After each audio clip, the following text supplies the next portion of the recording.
Right, it is Lord Aaron back again and in the kitchen. And today I'm going to be doing one of my favorite quick recipes to show off to your friends or just really enjoy having a good meal.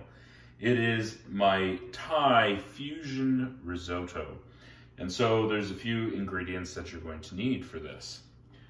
I use Thai chicken broth from Campbell's as my stock. Now, some people might be saying, well, Aaron, shouldn't you be, all authentic and killing a chicken in the backyard and, marinating it in Thai spices for that real authentic taste? Maybe I should, but I'm not. So we're just going to use some of that, which I have prepared. We're going to need a little bit of garlic. We're going to need a little bit of butter. We're going to need a little bit of Moscato. Now, some people might be saying, Aaron, you're going to use a Moscato in a risotto. Where's your Pinot Gris? Well, it's at the store because I didn't buy any. We're going to use some shrimp as a bit of a protein in there. We're going to be using some shredded pecorino romano. And of course, you can't have risotto without actually having the basics, arborio rice. So that's what we're going to need. That's what we're going to use for this. Great. We begin by heating our pan. And the first thing that we're going to do is we're going to put a generous but not obscene amount of butter in the pan to melt. In addition, we are going to add in some garlic. Now, some people may say, Aaron, don't you chop your own garlic? No. I left it out for the servants to do last night, but I realized I don't have any servants. So that didn't happen, right? And we let that butter start to melt. I'm just going to reduce the heat on this a little bit. All right. We add in the garlic. I'm going to get some of that garlic oil in there because it adds good flavor. Right?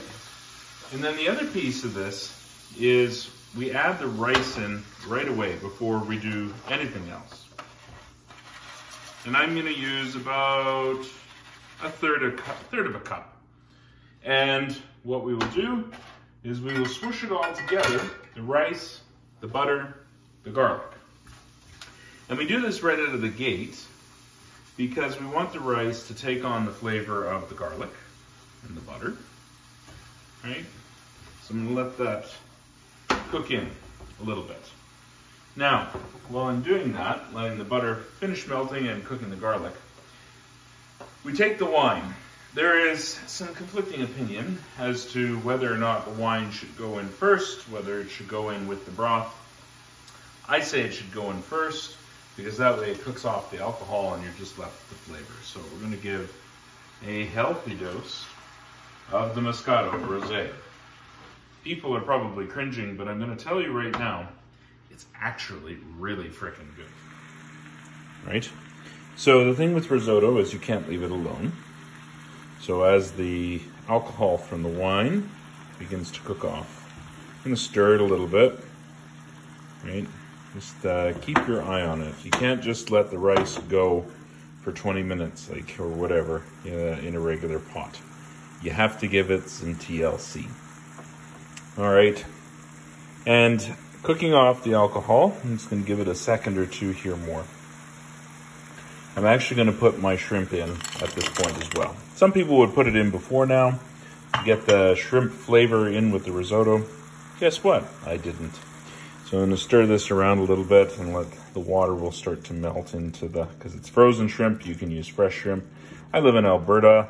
You don't want fresh shrimp from where I live because it's kind of freaking disgusting. So I use the frozen shrimp. Right, so we've got the shrimp thawing, and we have the wine in there, which is probably cooked off a chunk of the alcohol. So we start to add very slowly the Thai chicken broth into it. Now I start with a couple of ladlefuls. And the thing is, with risotto, if you didn't know already, is you don't pour it all in at once. You do a ladle, maybe a ladle and a half, maybe 2 ladles to start. When I cook risotto, it usually takes about 15 to 20 minutes. And I usually go through this process 3 times. I put a ladle or 2 in after, you know, things have started to rock and roll with the rice and the shrimp and all that. And, you know, we stir it round, make sure that we're giving it its TLC that it needs. And we let it reduce. And once it reduces to a point where it's starting to get a little starchy, sticky, I don't know what else to call it, usually in about a minute or 2, basically when the watery part starts to come off and it starts to turn in a little bit more starchy and thick, that's when you start adding in a ladle or 2 more of the stock. And like I said, I go through this process 3 times. So this is the first. Now, if you think that this whole video is exotic, while I'm waiting and gently stirring the risotto, but also, you know, kind of minding some other things, how elegant is our life where I'm washing my sleep apnea mask at the same time that I'm cooking this risotto. Luxury, I tells ya. Okay, so as I described, it's starting to thicken up. It's getting that little bit of a starchy texture to it, right? So that means it's time for another ladle. But with this being a Thai fusion risotto, I'm gonna do something that may send some people over the edge. I got me a little bit, not a lot, a freshly cut pineapple. And I'm gonna throw that in there and see what it does. Oh, Aaron, you naughty bastard. All right. So, going to do another ladle. Actually, I'm gonna do another 2 ladles. So this is round 2 of adding the broth.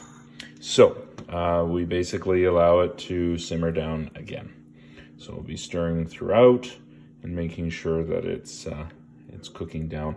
And again, we'll go to that point where it gets a little thickened and starchy. Okay, so we are coming to the end of the second round. It's starting to thicken up. Ooh, the smell is delightful. All right, so we're going to do our 3rd and final round of adding the stock, broth, to this creation, right? And in this final round, one of the things we do is we add in cheese. So I have there grated some Pecorino Romano, which is the cheese that I use. Oftentimes you will hear Parmesan being used, very common. However, I prefer the Pecorino Romano cheese. And so I've grated some of that up. So some of it will go in now, and then some of it will be saved for later as a bit of an addition once we're done cooking. Right. All right, we are coming to the end. So you can see it's really boiled down. There's still a little bit of liquid, but I've turned off the heat because we don't want it all to disappear. And I'm going to remove the risotto from the heat and allow it to congeal a little bit. That's quite nice. It moves a little bit. The idea is that it moves a little bit and comes to rest. So it will naturally burn off some additional liquid. And there we have it, my friends. A little bit of the Thai fusion risotto, and we're going to finish it off by adding some cheese, the remaining Pecorino Romano cheese on top. And that's where it ends. Enjoy. I hope this is a recipe that didn't freak the shit out of you, and I hope that you will really enjoy it if you decide to give it a chance. I've discovered that risotto can be made in about 1,001 different ways, and don't be surprised if Lord Aaron doesn't try a different recipe another time.